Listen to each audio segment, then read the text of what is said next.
Graça e paz, irmãos. Um bom dia. Quero saudar a igreja toda, tanto a presente como a igreja que nos acompanha pela internet e que vier a assistir essa mensagem no futuro. Eu gostaria de convidar todos os irmãos a pegarmos os nossos boletins e abrirmos o título do nosso estudo. Estudos no livro do Apocalipse, parte 9. 7 igrejas, 7 palavras.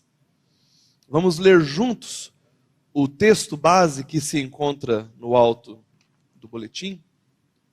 Eu convido todos a lermos juntos, com bastante vigor, o texto de Apocalipse, capítulo 1, versos 10 e 11. Achei-me em espírito no dia do Senhor, e ouvi por detrás de mim grande voz, como de trombeta, dizendo: o que vês, escreve em livro e manda às 7 igrejas: Éfeso, Esmirna, Pérgamo, Tiatira, Sardes, Filadélfia e Laodiceia. Vamos orar novamente? Senhor nosso Deus, nosso Pai, Tu que compraste tua igreja, Pai, com o teu precioso sangue, Tu que enviaste também teu Espírito para conduzir a igreja, iluminá-la, Pai, fortalecê-la, consolá-la, habilitá-la com dons, Pai. Tu que demonstraste teu amor pela igreja de tantas maneiras, inclusive enviando mensagens a essas 7 igrejas do Apocalipse. Envia, Pai, uma mensagem do céu para esta igreja em Londrina nesta manhã, Pai. Revela-nos um pouco mais do teu ser, do teu coração, da tua vontade, para o bem de nossas almas e para a glória do teu nome. Em nome de Jesus, amém. Era aproximadamente o ano 90 depois de Cristo, e as províncias da Judéia e da Ásia Menor, que eram o berço da fé cristã, elas estavam sob o domínio do Império Romano. E o imperador romano Domiciano, ele havia se auto-intitulado Deus, com D minúsculo. E ele exigia adoração. Os cristãos, apesar de serem cidadãos pacíficos, eles se recusavam a prestar adoração a Domiciano, sendo assim uma espécie de foco de resistência à tirania romana. O apóstolo João, nesse período, ele era o último dos apóstolos ainda vivo. E ele havia sido preso e enviado à ilha penal de Patmos, a mando do imperador romano Domiciano, numa tentativa de reprimir o crescimento da igreja. O recado era claro: aqueles que se recusassem a adorar o imperador seriam perseguidos pelo império, perdendo seus bens, seus direitos, sua liberdade, suas famílias e, por fim, suas próprias vidas. A perseguição à igreja ela era violenta e crescente, e o desânimo começava a se transformar em desespero. Porém, justamente neste contexto absolutamente adverso à igreja, Jesus Cristo aparece a João na ilha de Patmos, trazendo uma mensagem de consolo, de encorajamento, trazendo orientações de como aquela igreja perseguida ela deveria caminhar, trilhar, avançando e resistindo às adversidades. E então o Senhor, ele ordena a João: João, meu amigo, tu que recostavas a cabeça no meu peito, agora abre os ouvidos para o que eu vou dizer. Envia cartas às 7 igrejas da Ásia. Essas igrejas elas estão passando por muitas dificuldades, de várias maneiras. Escreva uma carta a Éfeso, a Esmirna, a Pérgamo, a Tiatira, Sardes, Filadélfia e Laodiceia. E em seguida Jesus ordena que estas cartas, contendo orientações bem específicas, elas sejam lidas a essas igrejas, porém ele coloca no final de cada carta uma mensagem que diz o seguinte: aquele que tem ouvidos, ouça o que o Espírito diz às igrejas. demonstrando que a mensagem para cada uma dessas igrejas seria também uma mensagem para todas as igrejas, de todos os locais e de todas as épocas, inclusive para essa aqui. Inclusive para a igreja em Londrina. E o Senhor, com essas cartas, ele estava demonstrando que a igreja, apesar das tribulações, ela estava sendo cuidada pelo Senhor Jesus Cristo. Ele estava no controle e cuidando de tudo. E esses irmãos, eles iriam passar por dificuldades, e o Senhor, em cada uma dessas igrejas, então ele traz essa mensagem. E então nós chegamos aqui no 9º estudo. Já falamos em mensagens anteriores sobre cada uma dessas cartas, e hoje, com a habilitação do Senhor, eu quero fazer uma recapitulação panorâmica de cada uma delas e com os irmãos, e assim encerrar este momento no estudo das cartas do Apocalipse. Vamos ao boletim.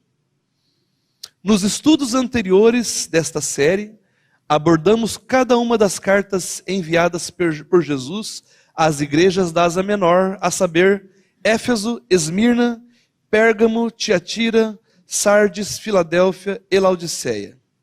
Em cada um desses estudos falamos sobre as características de cada igreja, seus problemas e virtudes, e vimos também as exortações de Jesus a cada igreja e as promessas relacionadas à fidelidade a essas exortações. Eu sugiro aos irmãos, aqueles que ainda não ouviram as mensagens anteriores, que depois acessem nosso canal no YouTube. Lá estão, na seção de mensagens, lá estão todas essas mensagens, e vocês podem assistir cada uma delas detalhadamente. Hoje abordaremos novamente cada uma dessas cartas, porém de forma panorâmica, destacando uma palavra em cada carta.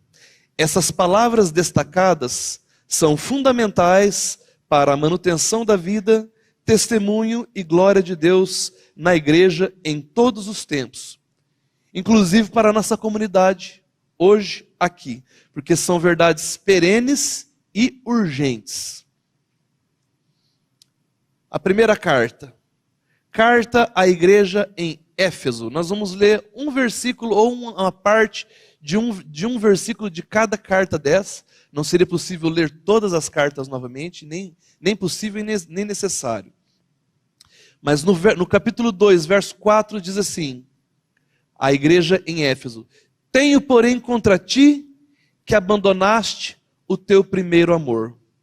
Então, a primeira palavra, a palavra destacada a esta carta em Éfeso é a palavra amor.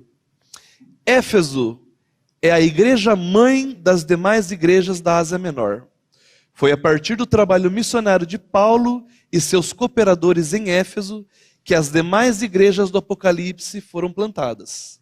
Éfeso era, no início, uma igreja doutrinariamente rigorosa e muito missionária. Uma igreja que ama a Deus, que ama a palavra de Deus, que ama os irmãos da fé, que ama os perdidos. É uma igreja excelente, você concorda? Pense em Éfeso, uma igreja que foi fundada e discipulada pelo apóstolo Paulo, que teve como membros Priscila e Áquila, Apolo, teve como membro e pastor Timóteo, teve também como pastor o próprio apóstolo João. Já dissemos no estudo de Éfeso que o próprio evangelho do apóstolo João, ele foi pregado primeiramente em Éfeso. Esses irmãos foram os primeiros a ouvirem: você precisa nascer de novo.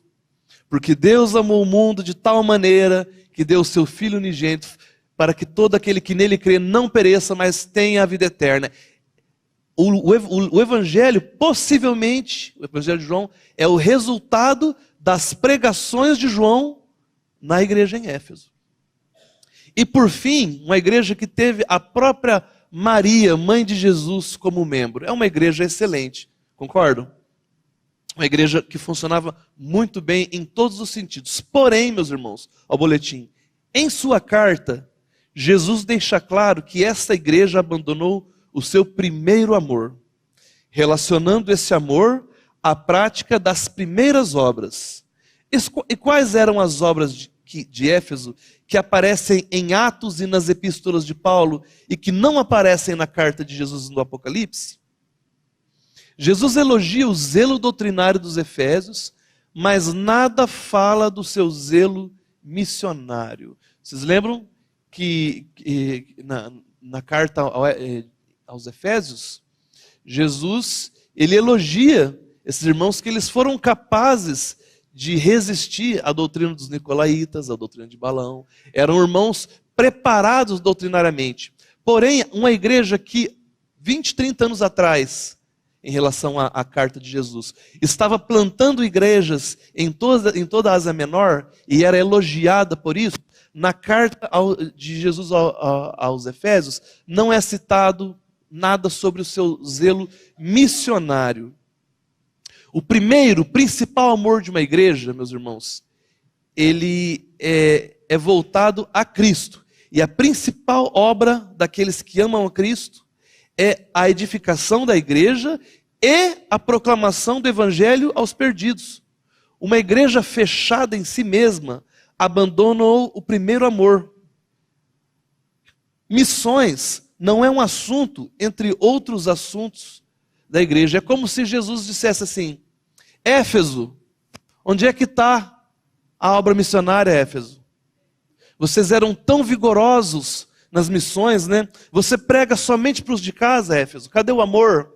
Seu amor esfriou e você não está avançando na pregação aos perdidos. Onde estão as congregações da igreja, Éfeso?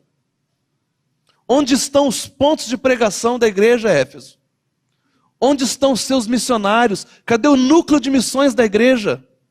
Não tem mais núcleo de missões? Cadê Éfeso?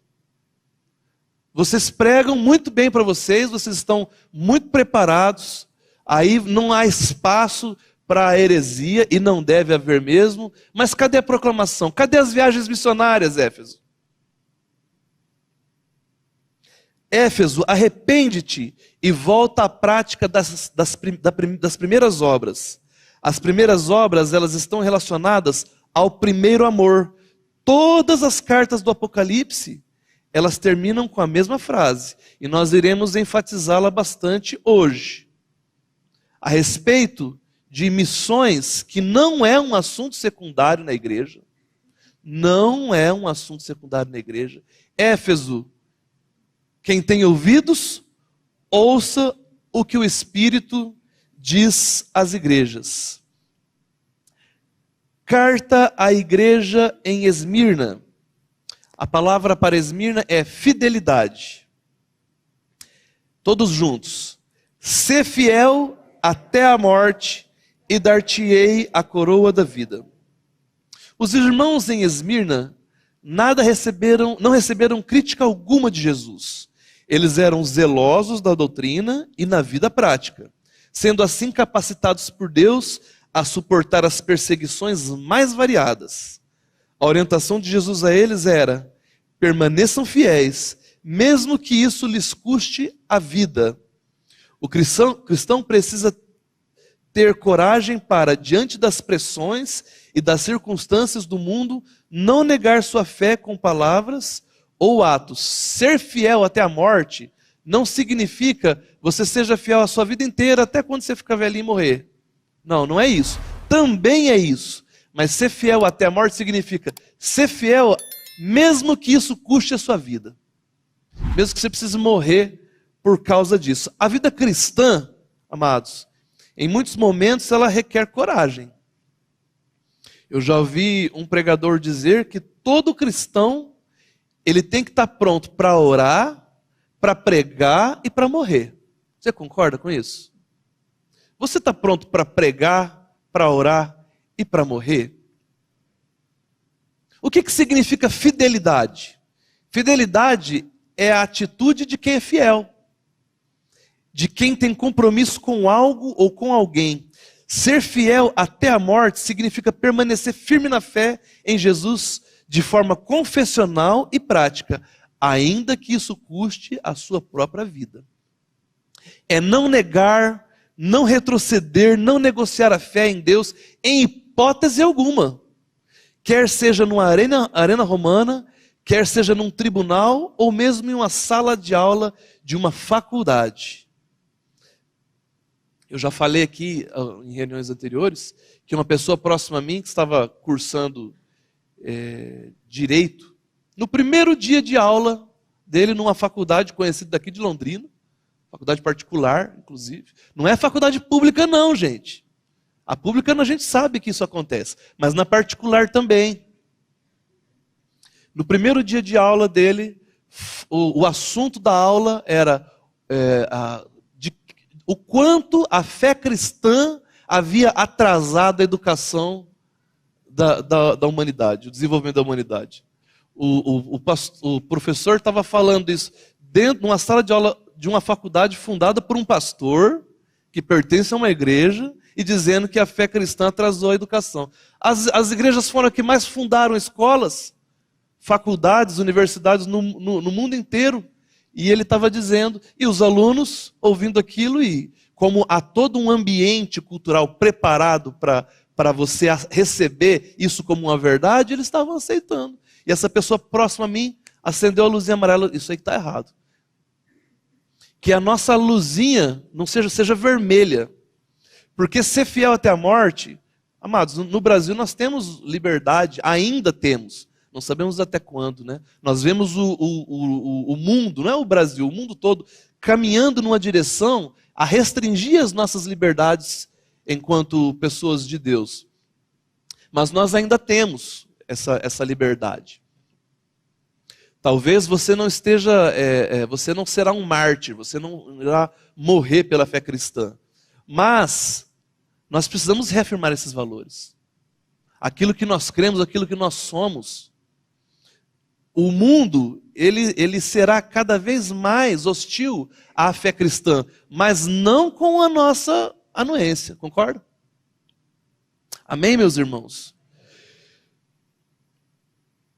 Mas como podemos ser fiéis até a morte em nossa comunidade? Ora, aquele que não vive para Cristo, dificilmente morreria por ele. Vejamos o que nos diz Filipenses 1, verso 20 a 21, e eu convido todos os irmãos a lermos juntos com vigor. Segundo a minha ardente expectativa e esperança de que em nada serei envergonhado, antes, com toda a ousadia, como sempre, também agora será Cristo engrandecido no meu corpo, quer pela vida, quer pela morte. Porquanto para mim o viver é Cristo e o morrer é lucro. Você veja como esse amado irmão Paulo, ele tinha o seu coração aquecido pelo Senhor. Olha, não é expectativa, é ardente expectativa e esperança de que não serei envergonhado, com toda a ousadia. São palavras de afirmação, com toda a ousadia, como sempre também agora, Cristo será engrandecido no meu corpo, na vida ou na morte. Só morreria por Cristo, meu amado, aquele que vive para Ele. Você vive para Cristo? Ser fiel até a morte começa com viver para Deus. Morrer para Deus, só é capaz de morrer para Deus quem vive para Deus. Como poderia morrer por Cristo alguém que não vive para Ele? A fidelidade até a morte não se demonstra apenas na hora da morte, mas também no viver para Ele em fidelidade. A palavra aqui é fidelidade. A maioria dos cristãos não será mártir, porém todos que formos fiéis seremos perseguidos. Não está no boletim, mas eu gostaria de ler o texto de 2 Timóteo 3, verso 12 e 14, que diz o seguinte: Ora, todos quantos querem viver piedosamente em Cristo Jesus serão perseguidos. Não é que eles podem ser perseguidos, eles serão perseguidos. Mas os homens perversos e impostores irão de mal a pior, enganando e sendo enganado. Nós, porém, permanece naquilo que aprendeste e de que foste inteirado, sabendo de quem o aprendeste. 2 Timóteo 3, 12 a 14. Em nossos dias e em nosso país, nós sofremos sim perseguições por causa de Cristo, mas não ainda a ponto de sermos mortos pelo Evangelho. Nós ainda desfrutamos de uma liberdade de culto. Mas até quando, meu irmão? Você percebe o mundo cada vez mais hostil à fé cristã? Você percebe a configuração que o nosso país está tomando? Você percebe? Quem tem ouvidos, ouça o que o Espírito diz à igreja. Então nós já temos duas palavras, a primeira é amor e a segunda, fidelidade. Carta à igreja em Pérgamo. A palavra é palavra de Deus. Aí está apenas palavra. Ao anjo da igreja em Pérgamo escreve. Vamos ler juntos, irmãos. Ao anjo da igreja em Pérgamo escreve. Estas coisas diz aquele que tem a espada afiada de 2 gumes. Jesus ele inicia então essa carta se apresentando como portador da espada de 2 gumes. É uma clara referência ao texto de Hebreus 4:12, que diz assim: porque a palavra de Deus é viva e eficaz, e mais cortante do que qualquer espada de 2 gumes, e penetra até o ponto de dividir alma e espírito, juntas e medulas, e é apta para discernir os pensamentos e propósitos do coração. Então ele já se apresenta como portador da palavra. Na verdade, ele já está apontando para o principal problema da igreja em Pérgamo. E que problema seria esse? Ao boletim. Nos primeiros versos da carta, o Senhor já apresenta o principal problema da igreja de Pérgamo. Carência da palavra de Deus e, em consequência disso, uma inconsistência doutrinária. Pérgamo era uma cidade culta e instruída, no entanto, os cristãos de lá sofriam com uma superficialidade doutrinária. A exortação de Jesus a esses irmãos é diretamente relacionada a problemas teológicos com implicações práticas, morais e culticas. Erros doutrinários produzindo práticas pecaminosas. Em outras palavras, sem ortodoxia, que é o ensino correto, não há ortopraxia, que é a prática correta. A igreja em Pérgamo, por problemas de deficiência doutrinária, acolhia a mentira como se verdade fosse. Era uma igreja teologicamente despreparada, indisposta e incapaz de identificar e de barrar os falsos mestres que haviam se infiltrado na comunidade com o intuito de semear a libertinagem e a idolatria. Nós não podemos abrir mão da boa teologia. O púlpito nunca deve se afastar da sã doutrina e da pregação do evangelho e das verdades fundamentais da Bíblia. Eu vou ler de novo. O púlpito nunca deve se afastar da sã doutrina e da pregação do evangelho e das verdades fundamentais da Bíblia. Como é que está a sua relação com a palavra de Deus? Você tem se alimentado dela? Você tem tomado dessa mesma espada de 2 gumes, que corta primeiro em você, mas também é instrumento de batalha, de defesa e de ataque? Como é que está a sua relação com a palavra de Deus? Aquele que tem ouvidos, ouça o que o Espírito diz às igrejas. Então nós temos já, portanto, as palavras amor, fidelidade e palavra de Deus. Vamos caminhar. Carta à igreja em Tiatira. A palavra aqui é critério. Vamos ler todos Apocalipse 2:20. Tenho, porém, contra ti o tolerares que essa mulher Jezabel, que a si mesma se declara profetiza, não somente ensine, mas ainda seduza os meus servos a praticarem a prostituição e a comerem coisas sacrificadas aos ídolos. A igreja em Tiatira era excelente. Ela possuía obras, amor, fé, serviço, perseverança, e além de todas essas características, continuava melhorando cada vez mais. Mas apesar de todo esse vigor e relevância, o Senhor identifica em Tiatira um problema que não poderia deixar de ser tratado. A autodeclarada profetisa Jezabel. Essas pessoas que se autodeclaram. Eu sou profeta, eu sou apóstolo, eu sou pai apóstolo. Já teve um que até reconheceu em cartório que era pai apóstolo, que é o único apóstolo habilitado para ungir outros apóstolos. Você já pensou? Isso é uma loucura, né? Isso não tem fim, isso não tem limite.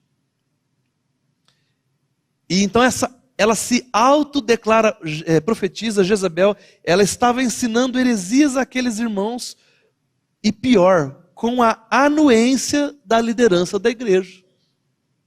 Eles não estavam sendo enganados, gente. Eles sabiam do teor herético e libertino do ensino dessa Jezabel. No entanto, por alguma razão, eles toleravam que ela continuasse a ensinar como se ela tivesse legitimidade para isso. Por que será que esses irmãos toleravam essa Jezabel? O texto não fala. Nós podemos fazer hipóteses, né? Talvez ela fosse uma mulher rica da igreja. Talvez ela fosse esposa de alguém importante da igreja. Talvez ela fosse uma mulher muito persuasiva, uma mulher com muito carisma. De alguma maneira, é como se eles fizessem assim, deixa ela falando isso aí. Melhor deixar ela, não mexe com essa mulher não. Ela é mulher do diácono, do presbítero, ou sei lá, algo nesse sentido. E é uma igreja tolerante, tolerando coisa errada. O Senhor, com o seu olhar, identifica esse problema e corrige essa questão. Então eles não estavam sendo enganados, eles sabiam desse teor, né? Fazendo uma comparação entre as igrejas do Apocalipse que nós vimos até agora, nós vimos que a igreja em Éfeso, ela era muito preparada doutrinariamente, lembre-se, pastoreada por Paulo, por João, por Timóteo, teve como pregador Apolo, como membro tinha Maria, mãe de Jesus. Era membro da igreja de Éfeso. Então, a igreja muito preparada doutrinariamente. Esses irmãos, eles então foram capazes de identificar os hereges e barrá-los.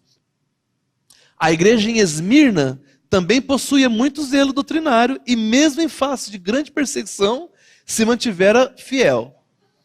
A igreja em Pérgamo já era uma igreja doutrinariamente superficial, né? Então, por haver essa carência de boa teologia, aqueles irmãos acabaram acolhendo falsas doutrinas como se fossem verdades. Mas, queridos, esses irmãos de Tiatira, eles não estavam sendo enganados.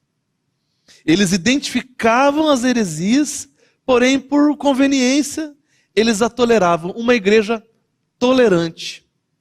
A igreja de Jesus, amados, ela é receptiva a todo aquele que, quebrantado de coração e convencido do pecado, da justiça e do juízo, pelo Espírito Santo, ela é aberta a todo que deseja receber a Cristo como Salvador e Senhor.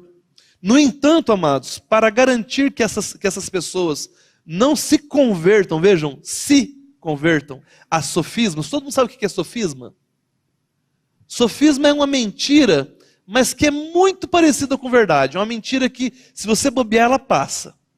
Ela é muito parecida com a verdade. Então, para impedir que essas pessoas se convertam a sofismas e para protegê-las de heresias que corrompem a simplicidade do Evangelho, todo ensino antibíblico não pode ser tolerado no seio da igreja, devendo antes ser prontamente tratado em amor, longanimidade e com todo rigor bíblico. Quem tem ouvidos, ouça o que o Espírito diz às igrejas. Então nós já temos, portanto, as palavras amor, vou recapitular. Qual a segunda? Fidelidade, depois, palavra de Deus, critério. Caminhando. Carta à igreja em Sardes. Coerência. Conheço as tuas obras, que tens nome de que vives e estás morto. A igreja em Sardes não sofria com perseguições, gozando assim de liberdade de culto. Também não tinha problemas com heresias, possuía uma teologia saudável e ortodoxa. No entanto, Jesus declara que Sardes tinha fama de viva, mas estava morta. Era uma igreja que vivia de aparências e tinha na hipocrisia sua marca principal. Sardes, então, era uma igreja tranquila, funcional, era uma igreja famosa e ela era aparentemente cheia de vida. Porém, as obras dos crentes de Sardes contrastavam com a sua fama. Uma igreja como essa, queridos, uma igreja morta, Satanás não tem nenhum interesse em atacar. Sabia disso? Porque as tribulações, se Satanás ataca essa igreja aqui, talvez as tribulações poderiam gerar quebrantamento no coração dessas pessoas. E aí ia despertar a igreja a buscar o Senhor de uma maneira sincera. Daí a ausência de perseguição nessa igreja. Uma igreja tranquila, só que morta. Tinha jeito de estar vivo. Parece sabe aqueles animais empalhados, né? Você olha assim, parece estar vivo, mas está morto. Tem cara de que está vivo. Todo mundo acha que é uma igreja boa. Mas a maioria dos irmãos ainda nem nasceram de novo. E o Senhor ainda fala assim, olha, você tem que consolida aqueles que estão para morrer. Ele fala, tem um pouquinho de gente aí que é fiel ao Senhor. Essas pessoas elas têm que fortalecer os outros, porque essa igreja está morta. A igreja de Sardes, meus irmãos, ela é um arquétipo das instituições religiosas que, apesar de suas estruturas muito bem organizadas e funcionais, tem em sua maioria de frequentadores pessoas ainda sem nenhuma experiência real com Deus. Isso acontece quando a pregação do Evangelho de Jesus é substituída por qualquer outro assunto, ainda que bíblico.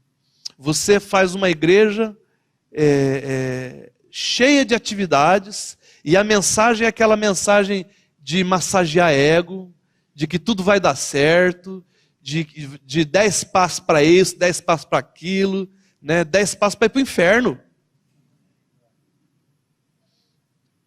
Nós não podemos abrir mão, gente, da palavra da cruz, do evangelho, da palavra do novo nascimento.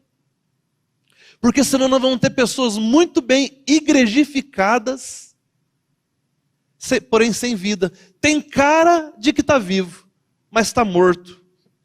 Sardes era uma igreja acima de qualquer suspeita. E somente Jesus poderia identificar o seu real problema. Todo mundo achava que a igreja era boa. Só Jesus percebeu. Por vezes, amados, nós vivemos uma vida acima de qualquer suspeita também. Às vezes nós temos uma vida oculta. Nossa, mas aquele irmão ele tem cara de que está vivo, mas está morto. E assim como Sardes, nós necessitamos muito do olhar perscrutador e misericordioso de Cristo. Conforme Salmo 139, 23 e 24. E você leia comigo isso agora como uma oração. Ore a palavra nesse momento. Sonda-me, ó Deus, e conhece o meu coração. Prova-me e conhece os meus pensamentos. Vê se há em mim algum caminho mau e guia-me pelo caminho eterno. A igreja, meus irmãos, ela não é a comunidade da hipocrisia. Ela é a coluna e baluarte da verdade. Isso não quer dizer que na igreja todas as pessoas sejam perfeitas, né? De maneira nenhuma. A igreja ela é formada por pessoas imperfeitas, mas perfeitamente aceitas em Cristo. E que por isso não necessitam de máscaras que camuflem suas imperfeições. Aqueles que escondem as suas falhas por trás de uma camuflagem da hipocrisia, eles não podem ser ajudados. Você percebe o perigo disso? Porque enquanto você está mantendo as aparências, se você não abre o seu coração a respeito das suas lutas, das suas dúvidas, das suas dificuldades, as pessoas estão achando que está tudo bem. Você tem fama de que está vivo, mas está morto. Como você será ajudado se você não se abre com alguém? Então, a igreja, ela é a comunidade da transparência, né? Quem tem ouvidos para ouvir, ouça o que o Espírito diz às igrejas e também a esta aqui. Então nós já temos as palavras amor, vamos lá, fidelidade, palavra de Deus, critério e coerência. Carta à igreja em Filadélfia. A palavra é perseverança. Venho sem demora, conserva o que tens. E o que você tem para conservar? Tem o Senhor, eu tenho o Senhor. Quem tem o Senhor? Eu tenho e Ele me tem. Eu sou do meu amado e o meu amado é meu. Não é assim que diz em Cantares? A palavra para Filadélfia, então, é perseverança. Filadélfia, mesmo sendo uma igreja fraca, ela era forte, pois ela era perseverante. Sem perseverança, uma igreja, ela fica fraca e não pode assim suportar os ataques do inimigo e não pode avançar em santidade nas boas obras que o Senhor preparou para ela. Então, uma igreja forte, quando eu falei sobre isso aqui, eu até fiz uma posição de luta, os irmãos tiraram sarro de mim. Porque a igreja forte é aquela que ela é capaz de suportar os ataques, ela apanha e ela aguenta, mas ela também é capaz de avançar na luta, na expansão do reino do Senhor, do reino de Deus. Então, assim como Esmirna, ao boletim, Filadélfia não recebe nenhuma crítica do Senhor. Porém, algo muito interessante acontece nessa carta, meus irmãos. Eu quero chamar a atenção de vocês a isso. O Senhor garante que vem sem demora nessa carta. Nas 4 primeiras cartas, Jesus não fala nada sobre a sua segunda vinda.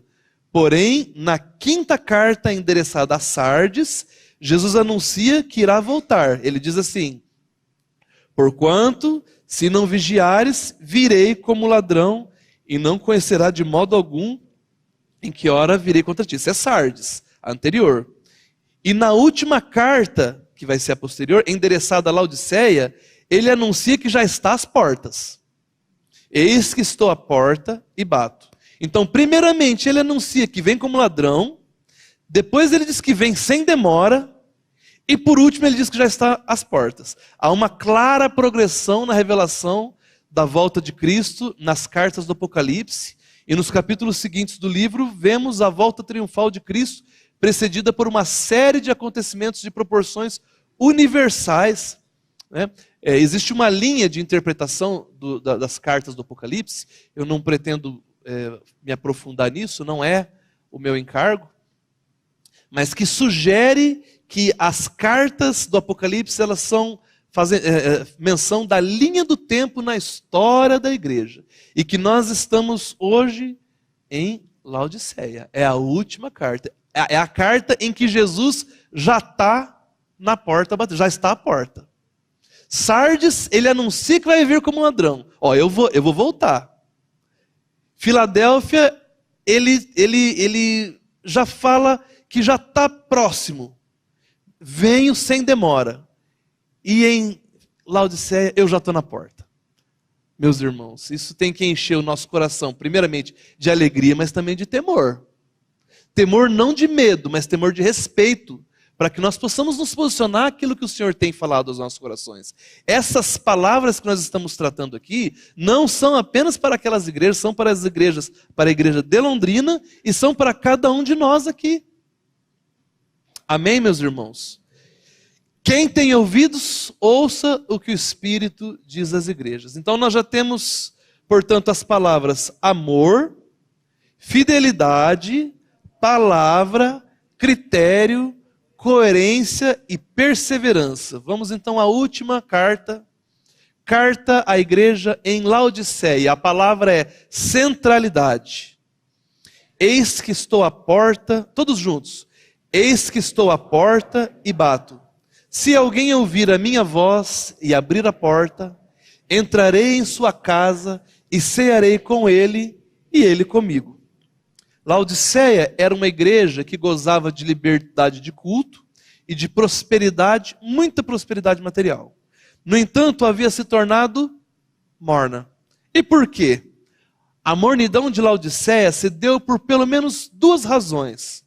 Primeira, um sentimento de autossuficiência baseada na abundância de recursos e de liberdade se instalou no coração daqueles irmãos. Quando está tudo bem, a tendência é você se acomodar. É verdade? É verdade para você isso? Mas não foi só isso. Porque talvez, se esse segundo motivo ele estivesse ok nessa igreja, ela não teria se tornado morna. O segundo motivo diz o seguinte: problemas doutrinários de natureza cristológica. Cristologia é a doutrina que trata da pessoa e da obra de Jesus. Quem é Jesus? Quem é Jesus?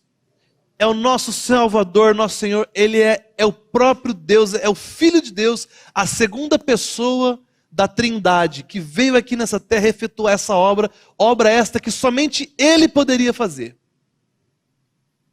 E qualquer ensino que venha a diminuir Cristo em sua natureza ou em sua obra é um ataque frontal à cristologia. E toda vez que você ataca a cristologia, você esfria o amor. Porque o amor do cristão, ele é direcionado a quem? A Cristo. Se o objeto do meu amor, da minha adoração é Cristo, e a doutrina vem e ataca a própria pessoa de Cristo, o que vai acontecer? O meu amor por ele vai se enfraquecer.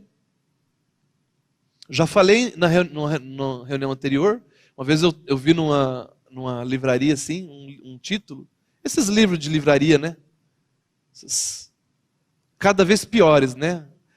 E era assim: Jesus, um dos maiores sábios que existiu, que já existiu. O nome é uma coisa assim. Eu nem dei muita atenção para aquilo. Mas você vê como que é um sofisma, né? Parece que está elogiando. Você, um dos maiores sábios, mas como assim? Quem é Jesus, gente? É o próprio Deus. Deus que do céu desceu. Mesmo sendo Deus, não julgou por usurpação ser como Deus. Antes se esvaziou, assumindo forma de servo. Olha, o texto de Filipenses apresenta quem é o Senhor e o que Ele fez. Nós precisamos tanto disso. A cristologia é fundamental. A centralidade da pessoa e da obra de Cristo é a única capaz de manter o meu e o seu coração aquecido, fervoroso. Você crê nisso? Como é que está o seu entendimento a respeito disso, né? Então, você vê isso, esse problema doutrinário em Laodiceia, cristológico, ele ajuda a compreender por que Jesus está do lado de fora da igreja. Você vê que interessante? Eu estou do lado de fora batendo, ele não estava nem dentro da igreja mais, porque ele foi colocado para fora. A cristologia foi atacada.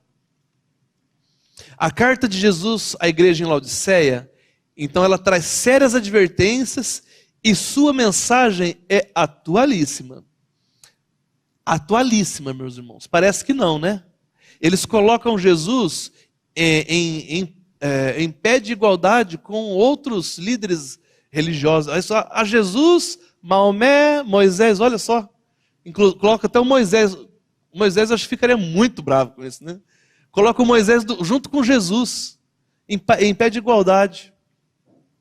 Mas a pessoa e a obra de Cristo, elas devem ter a primazia nos púlpitos e nos corações. E glória a Deus, porque nesse púlpito nós temos tido esse cuidado. Glória a Deus. Os irmãos têm percebido. Quando qualquer outro assunto ganha mais espaço do que Cristo em nossos púlpitos e em nossas vidas, Cristo se põe à porta batendo e chamando, e prestes a vomitar. Ele bate através das circunstâncias e ele chama através da sua palavra. Só que, meus irmãos, ele está prestes a vomitar. Com essa letargia provocada pela perda da centralidade de Cristo. E não é só no púlpito, é nas nossas próprias vidas, né? Há uma linha muito tênue. Há uma linha muito tênue, meus irmãos. Nós necessitamos uns dos outros para nos exortarmos acerca disso. Porque eu sempre digo que a mentalidade religiosa ela é muito persistente. Eu preciso do Hildo, do Barba, de cada irmão aqui, do Isacão, para falar assim: Márcio, volta para Cristo. É de Cristo que a gente tem que falar. Se eu não falar de Cristo, o que vai acontecer? Mornidão. Aquele que é o objeto da minha adoração, ele será diminuto em sua glória. Como se isso fosse possível, né? Amados, todas as cartas terminam com a seguinte frase: quem tem ouvidos, ouça o que o Espírito diz à igreja. Você ouviu? E por que elas terminam assim? Porque, amados, a única maneira de viver neste mundo em amor, fidelidade, firmado na palavra, sendo criterioso, com coerência, perseverança e na centralidade em Cristo, é ouvindo o que o Espírito diz à igreja. Você tem ouvido a voz do Espírito? A igreja é a comunidade do Espírito Santo. João 3,16 diz que Deus amou a igreja, amou o mundo de tal maneira que deu. O Filho foi dado ao mundo, porque Deus amou o mundo, né? Nós poderíamos fazer uma paráfrase, toma essa liberdade, de dizer assim, que Cristo amou a igreja de tal maneira que enviou o Espírito Santo a ela. O Espírito Santo não é do mundo. Cristo foi enviado ao mundo. O Espírito Santo é enviado à igreja. Nós somos a comunidade do Espírito Santo. Então, quando uma igreja... a igreja é a comunidade do Espírito Santo. Se a igreja deixa de ouvir o Espírito, ainda que ela cresça numericamente, gente, nós temos tido um aumento estrondoso numérico de igrejas no Brasil. Mas será que o Brasil é um país realmente evangelizado? Um país absolutamente corrupto, violento, depravado, sexualizado, com toda sorte. O aumento de igrejas, é igreja desse jeito aqui, gente. É igreja que não está ouvindo a voz do Espírito Santo. Misericórdia, Senhor, faça-se ouvir em nosso meio, Pai. Quando uma igreja deixa de ouvir o Espírito Santo, ela abandona o primeiro amor, ela se torna infiel, herética, tolerante com o intolerável, hipócrita, fraca e morna. Que o Senhor tenha misericórdia da sua igreja e sempre nos faça ouvir a sua voz. Amém, meus irmãos? Senhor Deus, nós te louvamos, te agradecemos, porque são maravilhosas, Pai, as tuas palavras. Estas cartas a essas igrejas são para nós também, Pai, e por isso nós nos alegramos. O Senhor tem cuidado de nós, o Senhor tem trazido a nós a sua vontade, o seu propósito, meu Pai.